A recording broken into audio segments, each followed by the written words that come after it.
Welcome everyone to another episode of the Warmup, man. I'm here with the guys, man. It's got me, Mount Chris. I got Red and Kirkchella in the building.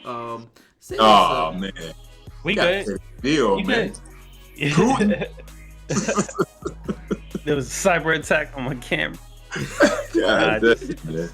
I just gotta do something to it every once in a while. You gotta let you know you're still there, like Netflix. I feel you. Yep. Whoa, Netflix still around, man. Don't do Netflix like that. No, Netflix will always be like, No, "Oh, you still there? watching? You still watching? Oh, Otherwise, yeah. I'm gonna turn off." So That was real welcome quick. everybody. oh yeah, Netflix still here. They keep raising the prices. Yeah, Man. So I might have I thought think Amazon did too. I'm a boycott. Yeah, Amazon did too, man. Monique was right. That was a hot take. You know what I'm saying? We should just go ahead and boycott Netflix because they keep raising the prices on us. And you know, some folks, man, we got lives and families to feed. You know what I'm saying? So We're gonna watch Redfin. I mean, how am I gonna? How How am I gonna watch all my movies that's 5 years old? How am I gonna do that? VHS. I mean, I might as well just go ahead and get rid of the subscription and just start going to Blockbuster again. So, but anyways, we digress. Long intro. Hey yo, we even get to the intro. yeah. Look, this ain't what we normally talk about, but when you do rock with us, man, when you do tune in, we talk about sports, current events, and things in between, man, through the lens of black culture, man.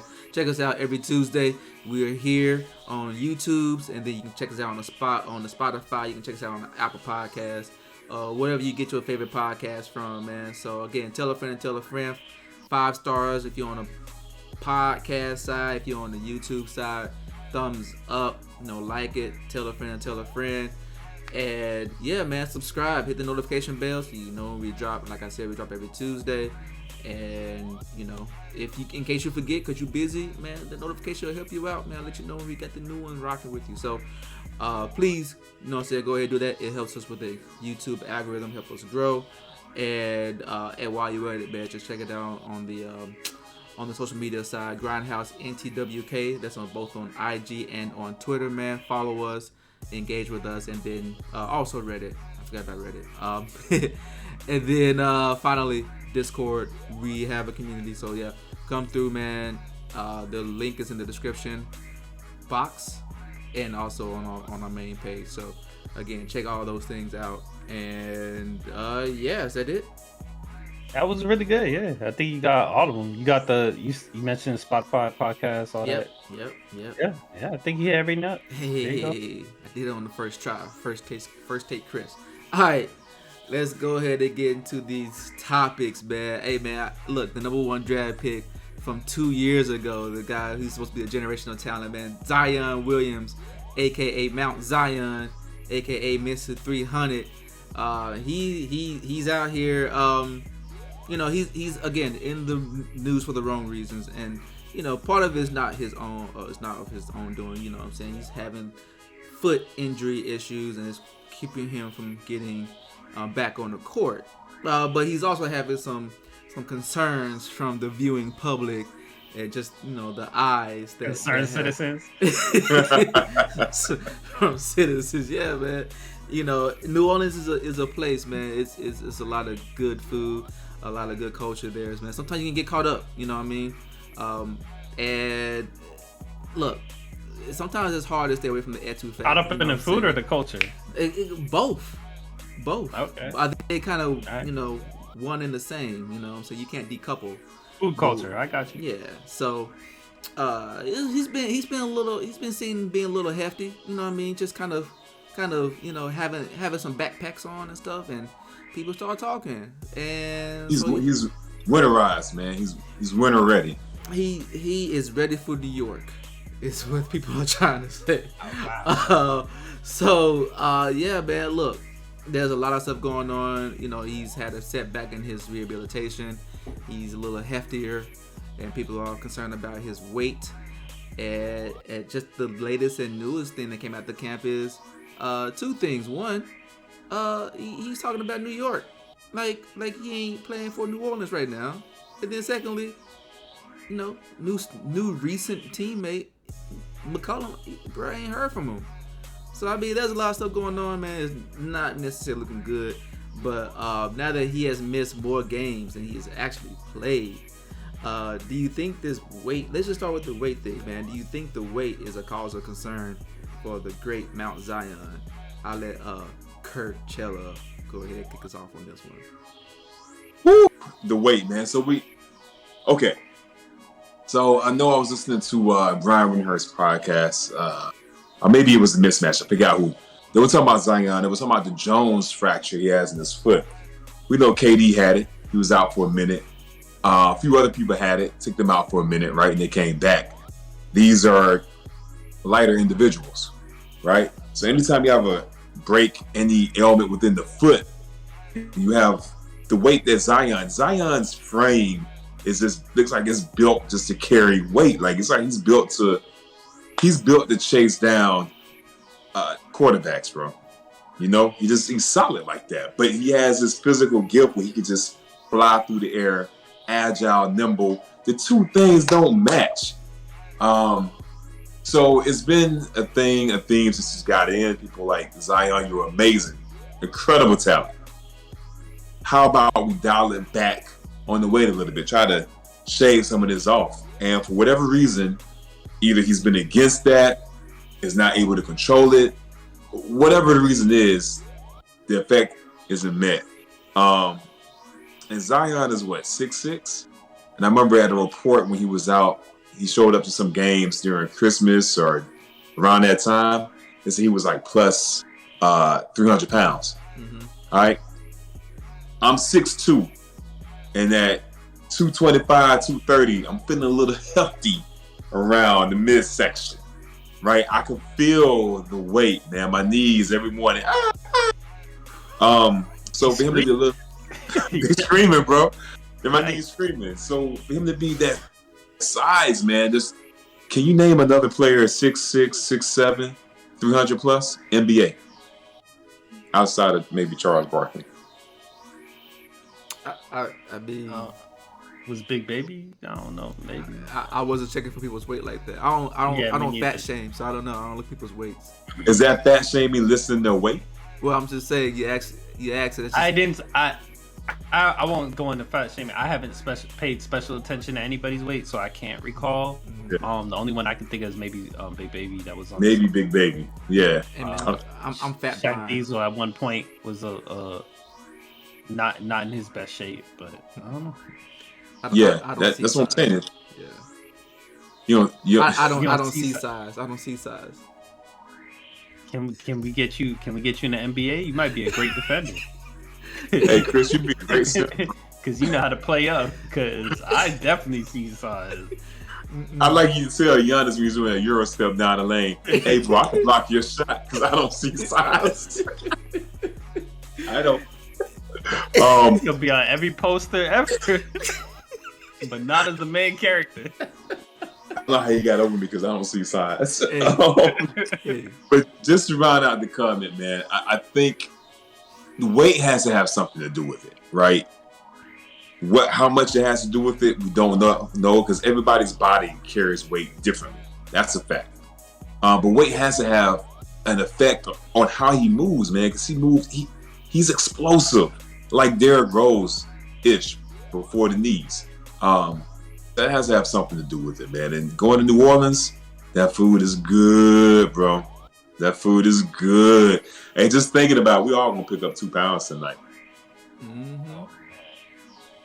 Yeah, I mean, I picked up 3 pounds in Tennessee, and it ain't even New Orleans, but I mean, the food is still good. So, you can't be away from the party for too long. Reg, what you got, man? You think the location has had a negative effect on Zion's conditioning? I don't know if it's a location. That got to be a behavioral thing because you can get. I mean, maybe where you are, you can have better food options than others. I've definitely noticed that. But at the end of the day, you're the decision maker, you're the driver, you're the decider. I don't know if food would even be an issue here. He doesn't strike me as somebody who, and maybe this comes with age, but he's still kind of young. That somebody who was in shape for most of their life, all of a sudden would just not be in great shape. So it could be something medical, it could be thyroid issues. There's a lot of things that can make it very difficult to control your weight, especially when you have a foot injury. You're not getting in those kind of calorie burning exercises that you're probably used to. So that we can just be a result of that, and not necessarily like a character flaw or anything. Even like weight is up to the beholder. Like if he could be comfortable playing at 330, then whatever. But I don't know what's going on right now. I don't know what's in the back. So you telling me you could just walk around with like a 100-pound weight vest and you just fine? I don't think he can, but I'm saying like that's why I said I'm not so focused on the weight. Let's say he was 285 versus 265. Maybe a player like that might be better off at 285 than 265. Maybe 265 is a little bit too light. He's not able to muscle opponents the way, like, it depends on what your play style is. I think we all can agree that 330 is not working for him right now based on what's going on, but who knows what it is. He also has, this is something you guys pointed out I didn't really notice before. His terrible kind of gait. Like his kind of like knock-kneed, and he walks side to side. It's a lot of pressure. I don't know how that translates to his playing style, because obviously he's been dominant. He's played at high levels. I've seen pictures of him not too long ago where he's looked in very good shape. So I don't know what's going on. Mm-hmm. But I mean, the weight right now seems to be an issue. I don't know, whatever his injury issue is. I don't know. It just looks bad. Yeah. Hey, just for a comparison sake, Shaquille O'Neal's playing weight was 324. What year was that? 7'2", 7'4"? 7'2". What year was that? Because when he first got in the league, he was slim. He was slim. This is he went to LA. This is Miami. This is Miami years. Oh, okay. Yeah, and he was still getting it done, but less. He wasn't the same. But there's also age mixed into it and all that. But at the end of the day, they won a championship. They did what they needed to do. But he's also 6 inches taller. Yeah. And he's not agile. Like, he's not explosive like that. No. And also, I want to say either the season they won or the season after they won, he was taking a lot of games off. I don't know if he was injured or. I think it was the season after. Yeah, there was. Yeah. He never really was a type of person to really put a lot of load on his body. Like, again, he just go out there, play, get in the post, and he's able to move people pretty easily because he's always stronger. So his play style. Yeah. And that he wasn't exploding. He wasn't jumping that high. Yeah. So, but yeah, I think there's valid points on all of that. 300 pounds to be explosive. The explosions of 300 pounds or more is kind of is a lot for your body to handle, especially long durations. It's an 82-game season. The average successful career, for a superstar or a star, like I said, generally it's like 8 to 10 years or so, maybe. And how long Zion? Is this his third year? This is third. If you want to call this year a year playing. Third year in the league. Oh, okay, yeah. He got in the league 2 years ago, so yeah, it'll be his third year. But hey, look. On the flip side, Joel. He missed his first, I think, 2 or 3 years, right, with a foot injury. Yeah. So, playing styles are completely different. Mm-hmm. But, yeah. And that's the other thing too. Like, I hear the argument with the weight, but like you said, but also as you pointed out, the recovery time seems to be different. But you could be slim. You could be the Slim Reaper and have a foot injury. Mm-hmm. Yeah. It can happen to anybody. So I don't know. Yeah. I don't know. So, I don't know if the injury and the weight they correlate at all. I can say that gaining weight, I don't think helps with the healing and recovery process, but I don't know if it hurts. I can just say that much. But I'm looking at the weight as a concern from a more of a basketball shape standpoint. Like, are you going to be able to carry that weight day in, day out for the rest? like basically play yourself back into shape or whatever the case may be. Like whenever it is you get back on full contact drills and things like that, that's going to be a lot to kind of overcome. So whatever his preferred play style, wait for his play style is, he's gonna have to get healthy first, and then get into conditioning to get to a weight, to get into the NBA conditioning to play a game. So this is gonna make the timetable a lot longer. Exactly. I know Charles Barkley was talking about when he first got into the league, man. Because I don't know if y'all heard the story. He didn't want to get drafted by Philly. So much so that he gained like a tremendous amount of weight before the draft to make Philly not pick him. And they still snatched this dude up, man. So he was mad he wasn't getting playing time. And Moses Malone was like, hey, big fella, you gotta lose weight. So he would work him out, and he would lose like 5-pound increments, you know. And every time he get out and do a little better, Moses said lose more weight, and that kept going until he was balling. He lost some more weight, and then he noticed he was getting pushed around in the court, and he had like a couple of bad games. And Moses told him, "Yeah, gain 10 more pounds." So he had to find when he found that sweet spot. I mean, he became the Charles Barkley that. I mean, he dominated, you know. If it wasn't for Jordan, he would have had a ring. So, to your point, Reg, you has to find his weight, but he has to get in shape. He has to get on the court first to see what that feels like. Yeah. So the weight thing is a thing to watch. Obviously, the memes are going to be out there, but, you know, it's a wait and see. We can see how this thing unfolds. He has time, I think. Well, he has a little bit of time. He don't have forever. We'll see, man. We'll keep an eye on that. But I think is more of a detriment to his, I guess his stock as a player is, you know, he sounds very disinterested in talking to a lot of his teammates nowadays. Yeah. CJ McCollum, who is his newest teammate, and a pretty good piece that I think you want to have some level of alignment with. He said he's tried to reach out to Zion and has not gotten a response from him, and that to me seems like a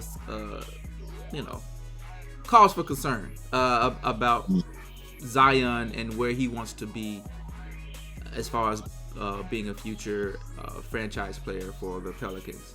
So, Reg, man, do you think this is a problem? This is a.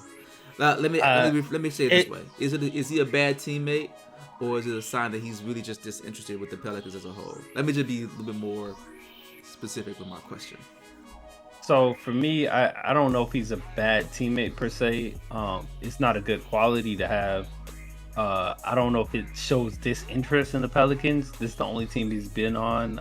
We haven't really heard people from other teams that he was in college really speak on how he was on the teammate. I don't know if anybody's asked them. But I think it is a problem in the sense that if you're that guy, I think at least for us, when we hear about these guys, we like to see the skill on the court, but we also like to see the leadership. This doesn't speak leadership. It doesn't speak commanding respect in the locker room. So those times that you're injured or you're not able to be with the team, you're still influencing them and, you know, bringing that kind of energy to the locker room. That's a big piece of being highly successful. Like there's a lot of skilled players in the NBA that don't influence things as much as some of the guys who are not skilled that they keep around just because their influence is so great. You know, Chris Paul is a great player. There's times where he's injured or playing hurt, and he's still on the court, off the court, has a heavy influence on how the team is doing. We've seen that, you know. Yeah. So I think that's a big piece of it. So I can't speak to if he's a bad teammate, but this is not a good start. Gotcha. You know what I mean? That's what I'll say. Okay. All right. Coachella, you have anything different? I like what Reg said there, man. I think Zion's young. Coming from Duke, he had infrastructure. You got Coach K, man. That's the leader. And Zion hasn't been on the floor. And when he got there, I think the biggest hit to Zion, he loved Lonzo. Loved Lonzo. The lobs, Lonzo's a pass-happy guard, man. And he did not want them to trade him. And I think JJ would have been an excellent vet to pair with him because JJ's like the consummate professional, and they traded him away. So you had what you had left, like the Laker youngsters that came there, and who was the vet to show them the way? They didn't really have any. So yeah, we could say he didn't have. He's outside looking in. He doesn't display the leadership characteristics, but who was there to show him that? Who was there to show him the ropes? Right? They were going through a change in the GM, changing coaches all the time. It was just an organizational fail. The same organization that lost AD, right? Yeah. So, yeah, he needs to be a leader. But then my thing is, who's there to show him? They ain't leave anybody on the roster to help him. Yeah, I think you brought up some good points because then that will have me questioning two things. I see that's a lot of adversity, but it seems like it's also a lot of opportunity to be a leader. Because there's you could be that voice that change that consistency when everything else is changing. You could be that voice in the locker room, but then it also kind of speaks to he's had great leaders like Coach K. I don't know if that kind of let him lean back and not take leadership as big as a thing, but then it makes me think maybe New Orleans has a issue having an environment for leadership because then. Like I never seen AD as a leader either. Like, is it like kind of a shut up and dribble kind of atmosphere? Like, why is it that we're not seeing these big talents have those leadership qualities? The only leader that I could think of, sorry to cut you off, was Chris Paul coming out of there. That was when they were the Hornets. And that was a long time ago. So I do know that the family that owns the Saints owns the Pels.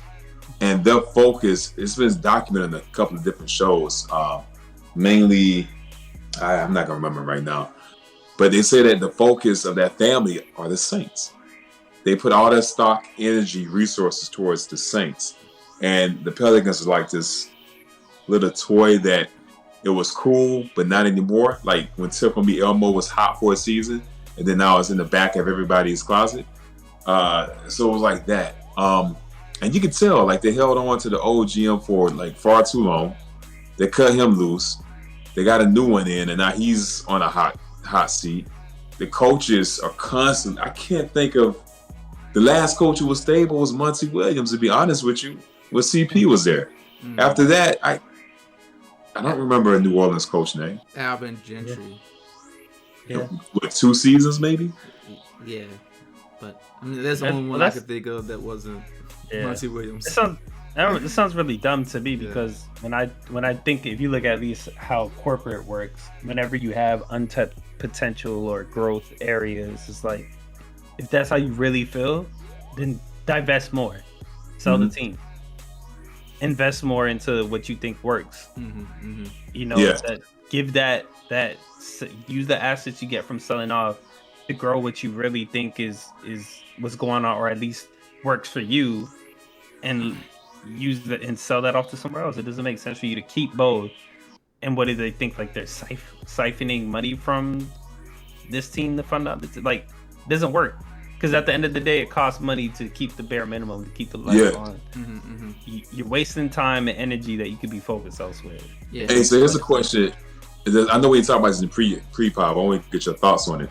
You tell the team, I can't, outside of the Clippers, and NBA teams don't get sold a lot to start there.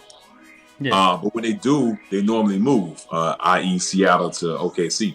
So if the Pels were sold, do you think they would stay in New Orleans? And if not, what city do you think they should go to? I think they have the market to stay if they want to, but I don't know what city they might go to. I know people want a Seattle team.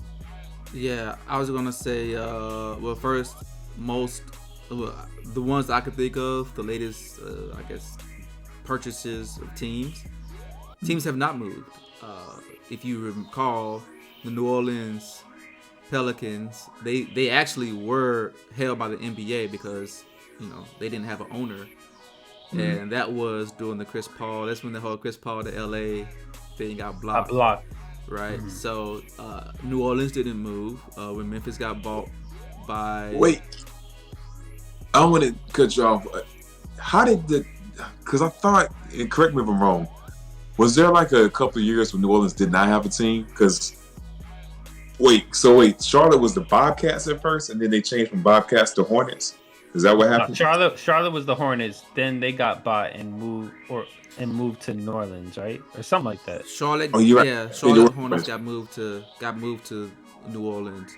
Then the Bobcats emerged later on in expansion as a new expansion team. Yeah. And then they got the Hornet name back. Mm-hmm. Yeah. Okay. Yeah.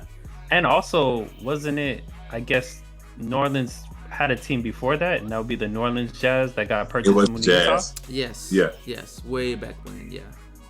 They moved to Utah. Yeah. I liked it when I found that out because that made sense to me. I was like, "There's no Jazz in Salt Lake." Yeah, I know it. Ain't no culture in there either, but that's a different Wow. Shout out to Utah. Okay. Yeah. Oh, okay. All right. To our Utah listeners, that 1 or 2. Hey, Red said he coming out there to visit, man. He said he wants to see what it's about. I didn't say all that. Salt Flats look dope, though. I ain't gonna lie. Salt Flats look dope. They look dope because they ain't got no people around. But anyway, man, back to the question, man. Look, Memphis got bought out or got purchased. They didn't move. The original person who bought the Nets team when they did all of that, like buying up all that talent, getting Paul Pierce and all that, they didn't move either. They were still in Jersey. They didn't move till Barclays got built. Yeah, they didn't move till later, but I think that was a Jay-Z influence more so than anything. Yeah. And then Steve Ballmer, I think that was the latest, most public one. So I mean, I don't think that just because you get bought means that you're going to move. I think what usually drives, I don't really know, but I can speculate that what usually drives relocation that's not like self-motivated, like, I want to be here that's closer to my businesses or my own ventures. I think a lot of it is I'm not making any money, or like I'm not getting communal support, like from the city or blah blah blah. Like maybe they don't want to build a stadium. Maybe there's gonna be some type of like inroads or impasse where the city and the team, they just ain't getting along. Sound like you talking about Oakland. I mean, you know what? Look, if y'all don't want to keep Oakland Raiders, someone's gonna take the Oakland Raiders. Shoot, that was a blow. Now I feel you. I feel like with that, if you move the whole like the city and the team disagreement, I don't see that with New Orleans. Mm-hmm. But what we do see that with is Zion and the city, because it made that one-time float, right? Mm-hmm. And he stopped coming out with the team when national media just zoomed in on the man's weight. Fat, lazy, everybody was talking about it. Even when they weren't trying to talk about it. Well, I don't want to talk about how heavy Zion is. Bruh, he's just, so he's not getting any love from the city. Mm-hmm. And I know that people are talking about, is he going to stay? Because his contract is up at the end of the going into the 22-23 season. Mm-hmm. His contract's up, right? Is he going to stay in New Orleans? Is he going to do an extension with them? Mm-hmm. That's the big question. And it seems like New Orleans cannot keep a freaking star.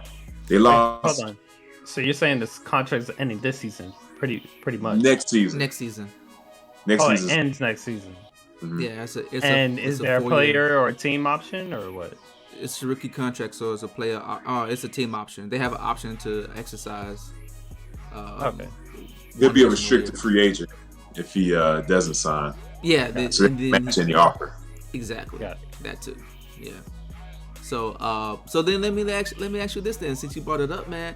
There's been some rumors going on that he wants to go to the big NY. You know what I'm saying? He want to play at Madison Square Garden. Every time that comes up and his name comes up in the same sentence, it's like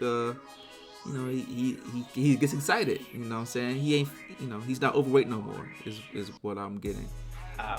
So I'm just saying, like, do you think that this is true, or let me rephrase it? Do you think that this has some validity to it? And if he was to go to New York, would that be a good move for Zion to make? I go with you, Kurt, man. You was already on the path. You was on with the yellow brick. Bruh, no. First of all, let's go from a media perspective, man. The spotlight is bright in New York, man. Zion could hide in New Orleans, bruh. He could hide in the little parishes. And how many NBA reporters are dedicated to the Pels in New Orleans? Maybe 3, right? So he can hide out. Maybe the local news will get him, but not national. Dude, in New York, look how we were talking about Kyrie because he needed to take some time off and he showed up at his sister's birthday party. That was all over ESPN. You got Stephen A saying, now, I know Kyrie. I know his parents. Dogging him. He don't want Stephen A. He don't want that Stephen A attention, man. So on that perspective, no. James Dolan. When's the last time this dude's fielded a competent team? Last year was a fluke. I mean, analysts looked at the stats, bro. Teams were just so New York does not challenge you on the 3-point line that well, right? Teams were just missing threes for whatever reason. We don't know. Maybe Tom Thibodeau's voice was scaring him. That throw me off too. But this year it's a return to the mean, and it just is what it is. They don't have a good team. He needs to talk to Carmelo, the original Melo, to see what it's like to try to play ball in New York. And Melo was, I'm not gonna say talently better, but he was just a better star a more established star would be the word, going to New Orleans. Melo didn't have injury histories. Melo was a baller. Going to New York, right? And look at the dude. He went through hell and high water down there, man. Melo. So how you think they're gonna choose Zion? Yo, if I was on this team, bruh, nah, bruh. Nah. That's what I would tell him. Nah, bruh. You tripping. Oh, okay. Reggie feel the same. He had a lot of passion in that answer. Yeah, definitely. So I would say 2 things. I say number 1, a lot of people light up about the Guardian. I don't mean they really want to play for the Knicks. I say Zion. I don't know what would draw him to the Knicks. New York is there, RJ. Okay, that's cool. It's a tough crowd, bro. It just like all the things that you mentioned. The spotlight is gonna be hot. Outlets, media, they're gonna be on you. Fans, people around the city are gonna try and get a rise out of you. They're gonna antagonize you. They don't hold back. They're very opinionated. When they love you, they love you. When they hate you, they hate you. It doesn't seem like the best place for him. A la Alonzo, him leaving the Lakers, he kind of stumped a bit on the Pelicans, but just finding that right stride in Chicago, finding somewhere where, there's obviously a basketball fandom there, but it's not hypercritical. It's a good place, and if you get paired with the right people, you can kind of develop. I think that's what Zion needs. I saw an article about Stan Van Gundy, and the headline was like, there's no way he's playing for New York, and I'm like, oh wow, damn, like what was he trying to say about Zion? And he's like, he was the last person to coach him, and he was just like, basically, New York Knicks have this ideology that people want to play for them, but nobody wants to play for the New York Knicks. We keep hearing all these people, this may be KD, this may be that, but they always end up going away from the Knicks. So what makes them think the next big guy is gonna go to the Knicks all of a sudden? Y'all say RJ Barrett. I say I don't think that's enough. Well, then go ahead. No, I was just gonna be a contrarian, but go for it. I was gonna say the only way they can get him is during free agency, man. He has to go there for free. What the Knicks roster? If everyone's available, who would they take? They're gonna take Randall back for Randall Part 2. Are you trying to say that Julius Randle's overrated? I'm just asking if I'm asking if the Pelicans would take Julius Randle Part 2, like for the second time. I mean, he seems to be doing okay now. I mean, he's been doing this. He's been doing the same production that he did last year. No, I don't think so. He's not. I mean, he's just they don't close out games, but that's He's not. missing. It's not the same He's production. missing, yeah. Well, okay, I would say this: the skills didn't improve over. It didn't degrade between last year and this year. It's just I think people just started to figure out how to play him because I think they did kind of degrade, honestly. oh, Yeah. okay. He just made that was a blip. The year before then, he wasn't making those shots, and he made those shots that 1 year, and then. So you were saying? So are you advising that the Knicks would not resign Julius Randle? Is that what you're getting at? All I'm saying is, I don't think the Knicks has on their roster. I don't think there's anyone that the Pelicans will want back. Oh, I see. In the trade, so they would have to wait for Zion for his unrestricted agency, which is what 2 or 3 years from now. Yeah, it depends on what the Pelicans. They could let him go. They don't have to even. They can just part ways. I mean, I don't know why you would do that. That's what I'm saying. Yeah, and free agency, it can't be a trade. I don't see a trade happening. Is my point. You could probably trade him for Evan Fournier on a 3-team deal or something like that, because or get Kemba Walker and try to do whatever you can for Kemba. The Pels already don't play. They got Dinwiddie. Don't need another small guard. That's why I said it's a 3-team deal. I mean, you had to get They some don't have involved. Dinwiddie went to the Mavs. Yeah, I know. Dinwiddie went to the Mavs, and also he played for. He didn't play for the Knicks. He played for the Nets. Nets. Y'all just lumping all the New York teams. I mean, apparently, man. So, yeah. Look, no, he does not need to go to the Knicks. He don't need to go to New York at all. He don't need to go to the East Coast. He don't need to go to Boston. He don't need to go to Philadelphia. He don't need to go anywhere close to people who are very passionate about their teams. Don't need to go to LA. They should go to Orlando with Markelle Fultz. You can go to Orlando. Yeah. You can go to Charlotte. Charlotte's a nice fun town. Dred's gone like Zion. Yeah, but I mean, I think the problem with Orlando is I don't see top talent making it out of Orlando and then progressing. Nah. Even Dwight Howard, he never really reached those levels again. Dwight was robbed by injuries. Same thing with Oladipo because he came from Orlando. Yeah. He did have that Indianapolis year, but then injuries. Yeah. Those are Was it Gary Payton in Orlando? Wait, who else came out of Orlando? It was somebody else. I know Shaquille came out of Orlando, but it's a long history of this. Dude, it's a lot of injuries because Penny came out of Orlando. Yeah, that's what I was thinking. Not Gary Payton. T-Mac, Grant Hill. Grant Hill was T-Mac. injured. I forgot about T-Mac. Oh man. Yeah. But he ain't come out of Orlando. He went to Orlando. Yeah. I'm just saying once you go in, not necessarily starting your career there. I'm saying that trajectory of like trying to get in and then trying to leave. Yeah. Hey, Evan Fournier doing all right. He healthy. No, he's doing terrible. Nah, I'm just saying he did great in the Olympics. I'm not talking about health. I'm talking about the production of whether it's because you're injured or because you just never develop into much. Yeah, he got bounced from the Celtics after one season, bro. Yeah, no, that was even where he's at now. Where's he again? New York. Knicks. New York. Exactly. Yeah, New York. You don't even know. It's crazy because like for the life of me, every time I watch this guy play, I feel like he's kind of noted as like a 3-point specialist. Mm-hmm. I don't never see him making no 3-pointers.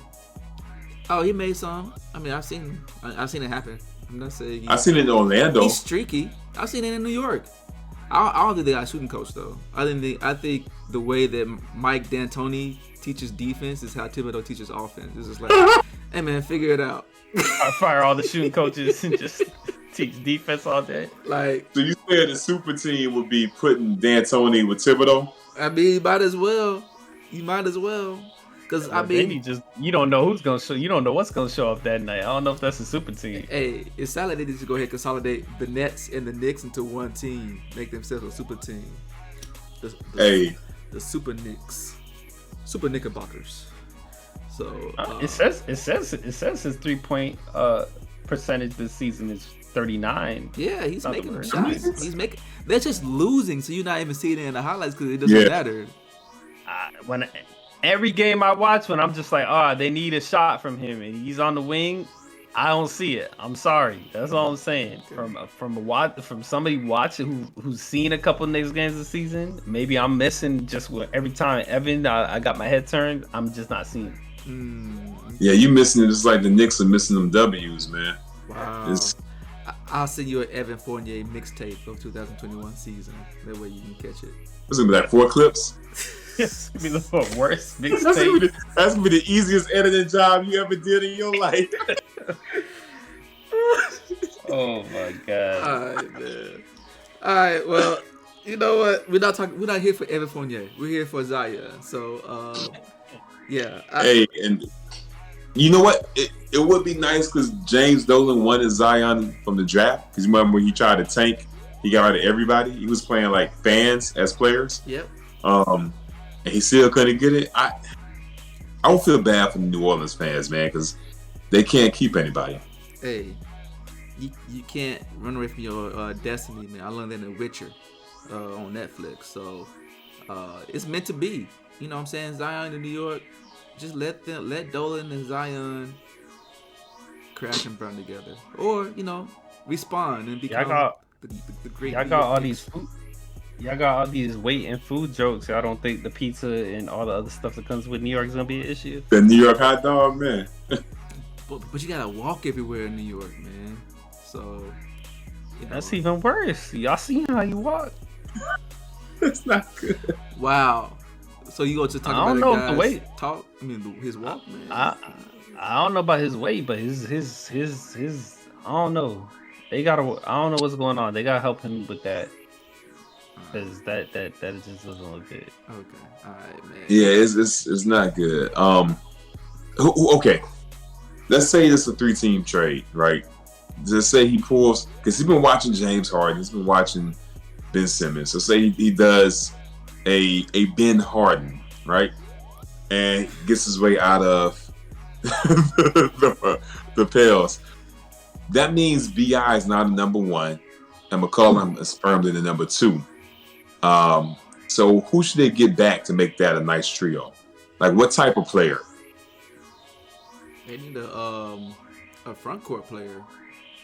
Ooh. You got Valanciunas. That's fine. Valanciunas can play from the 3-point down, and that's totally fine. But someone like with a good mid-range, fundamentally sound, I would say Sabonis. If you can get look, you know what? Sacramento will be making some very suspect dealings. Right. So look, they might be able to pull it off. If you can find a fool to come into this deal and be out here like, we'll give you Josh Hart for Sabonis, and they be like, so like look, take it. I think they probably need, man. They got scores, man. They just need inside presence at this point, and they really need someone older as well.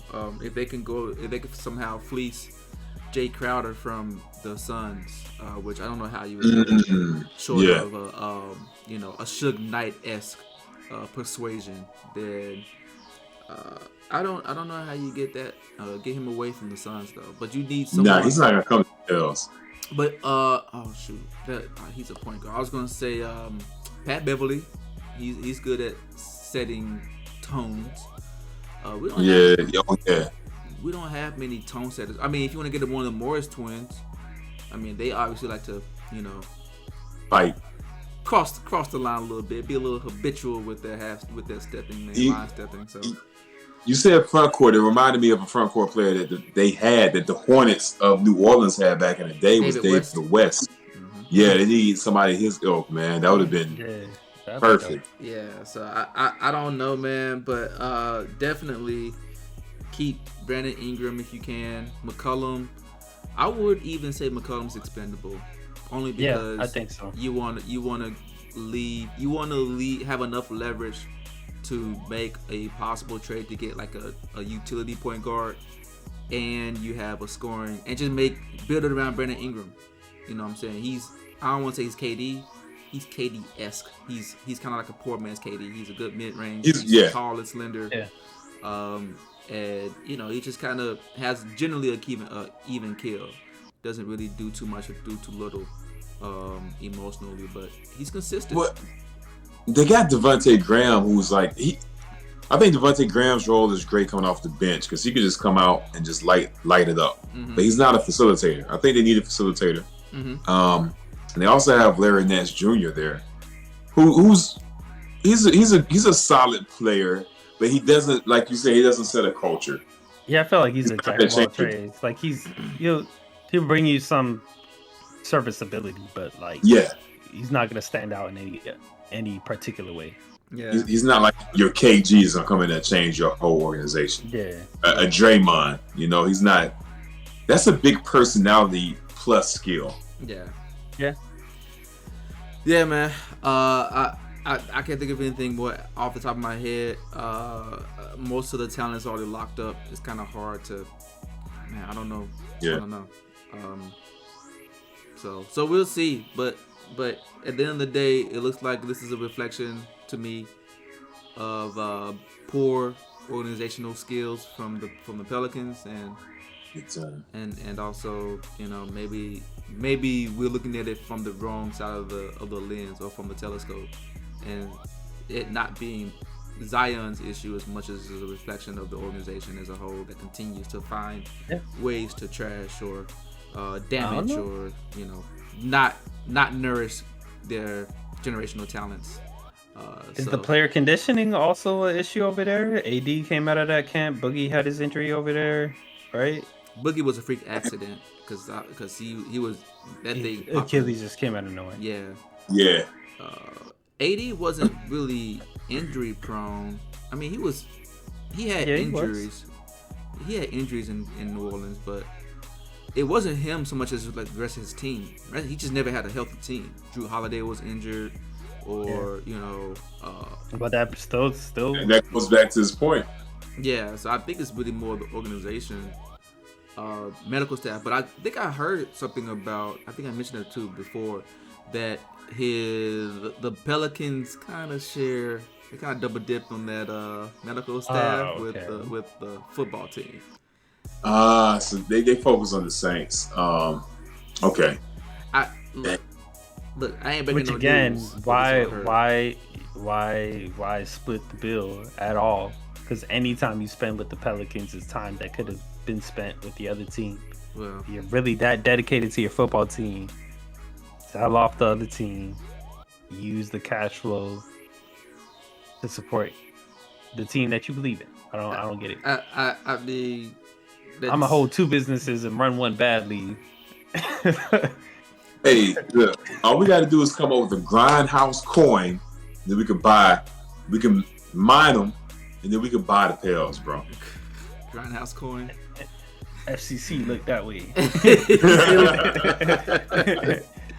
So, oh man. All right, well, I think that's enough, man. Bashing on those New Orleans Pelicans. Otherwise, a really fun city. I'm sure the Pelicans just need changing ownership.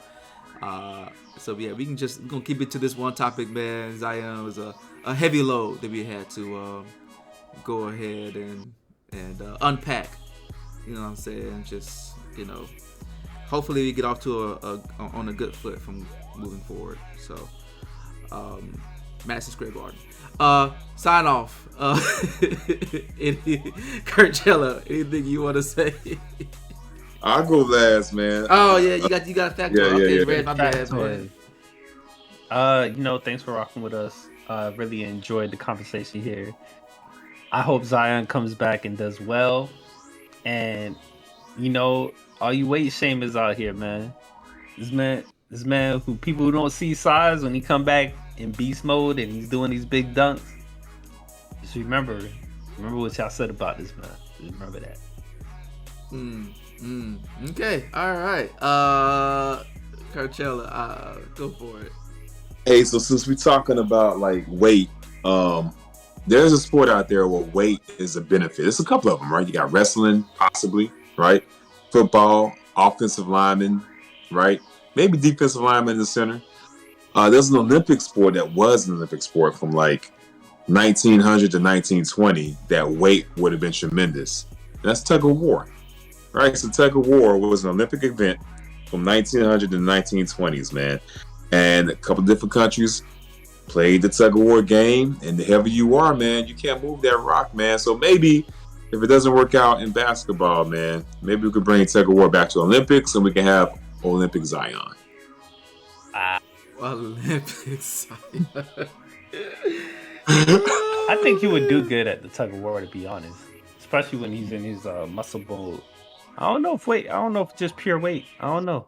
Hey man. I mean, we had Squid Games teach us some different techniques too, right? I was gonna say that Squid Game taught me I don't need to be strong. I just need to have a good strategy and not die. Well, I mean, I feel like at the Olympic level, everybody's gonna be strategic at that point. I don't think it's gonna be like, oh man, I forgot how to play tug of war. Like I think you're gonna have that situation, but we'll see, man. Hey man, shout out to Zion. It's not a real sport, man. And the Russian Federation ain't doping their players, so yikes. Let y'all know. Yikes. It's not a real sport unless they're doing it. So shout out to Ukraine, man. Yeah, definitely. For real, man. Like with the Ukraine people, man, that's no sovereign country should just be invaded for just to please a man's ego. Yeah, no, it definitely is a touchy topic. Obviously, it's a hot topic right now. Yeah, it is. It's like, just think about that, man. Like, on both sides of your borders, you have one side is like two opposing ideologies, and you just hear it from both sides. It's just like, you know what? I don't want to be in this. It's like listening to your parents argue. Like, I don't want to be in none of this. Like, yeah. Dude, Ukraine signed up for tug of war, and even though they signed up for tug of war, hey man, they were like, hey, leave us out of it. Nah, you come with me. Think I want to get too deep into the details, but it's more so that they didn't sign up for tug of war, and Russia said, "Listen, if you sign up for tug of war, I'm gonna invade you." But they invaded them just in case. Yeah. It's like they went into prison, and they didn't want to sign up for no gangs. Like, oh well, you can pick them about all sides. Yeah. No protection. Who now? They're like, "What'd you say about me?" They're like, "We didn't say nothing." "What'd you say about my mama?" "We didn't say nothing." They was just like, man, that's what happens, man. You guys pick a side, but hopefully, man, Ukraine, all that stuff settles down swiftly, and you're able to maintain your independence and all that stuff, man. But yeah, swiftly, minimum loss of life, and man, it's gonna take them a while to get back to any type of normalcy. Yeah. So that's the worst part. Displacement, all that. Yeah. So, but yeah, other than that, man, thanks for listening to us, man. Again, hit the 5 stars on the audio side, and again, if you're on the YouTube side, hit the like button, hit the notification bell, hit the subscribe button. Again, it helps us out in the algorithm, helps people notice us, and it helps us improve. So, and if you don't like it, man, tell us why you don't like it, man. Just say, man, we need to get one of these guys up off of here, man. I go ahead and we can draw straws, and we'll figure out how to get Kirk the smallest one. So, knew it's coming. I knew it was coming. What you talking about, dude? You're balling, man. You're a baller. So you'd be good. You get back on your feet. You know what I'm saying? You be displaced, and you get back on your feet pretty well, pretty swiftly. But yeah, again, like I said, we're here every Tuesday. Thanks for everyone for joining us, man. Let us know what you think about Zion and his weight or his. And let us know what you think about Chris's shirt. Is that confetti? Is it flowers? Is it insects? We don't know. Chris loves biology, bro. I thought it was insects, but you know, I'll leave it up to y'all. Y'all want to see it? Y'all want to see it again? Nah. Let them figure it out in the comments, man. They know what it is. Yeah. It's anyways, that's fine. Yeah, man. Let us know what you guys feel about what we thought about Zion and his, abandonment issues, his desires to move to the East Coast, and it's just the Pelicans as a whole organization and the dumpster fire that they are. Again, We're here every. Am I lying? Am I lying? You making a lot of enemies on this podcast. you trash talk Utah, New York, New Orleans. Hey, New Orleans as a city is great. It's the Pelicans organization that is suspect. Oh man. So yeah, man, we're here every Tuesday, and until next Tuesday, man, I'll see y'all next Tuesday. Deuces. All right, y'all. All right, man.